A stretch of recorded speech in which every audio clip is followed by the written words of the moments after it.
ফলের মধ্যে গুণের বিচারে লিচু কিন্তু অত্যন্ত উপকারী। এই ফলে রয়েছে ভিটামিন, বিভিন্ন ধরনের খনিজ অর্থাৎ মিনারেলস, সেই সঙ্গে রয়েছে অ্যান্টিঅক্সিডেন্টের ভাণ্ডার। তাই গরমকালে লিচু খেলে মিলে একাধিক লাভ, সেই সঙ্গে বিভিন্ন রোগ থেকে দূরে থাকা যায়।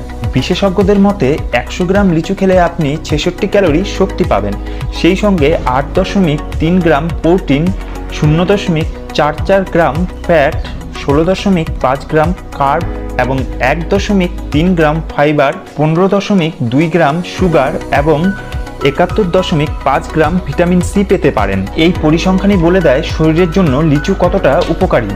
তাই আর দেরি না করে এই ফলের একাধিক গুণ সম্পর্কে জেনে নেওয়া যাক। ইমিউনিটি অর্থাৎ শরীরের রোগ প্রতিরোধ ক্ষমতা বৃদ্ধিতে লিচু সিদ্ধহস্ত। আজকাল রোগ প্রতিরোধ ক্ষমতা বাড়িয়ে রাখাটা বুদ্ধিমানের কাজ। ইমিউনিটি শক্তি থাকলে ভাইরাস এবং ব্যাকটেরিয়ার প্রকোপ থেকে বাঁচা যায়, এমনকি করোনার মতো মারণ ভাইরাসের থেকে রক্ষা পেতেও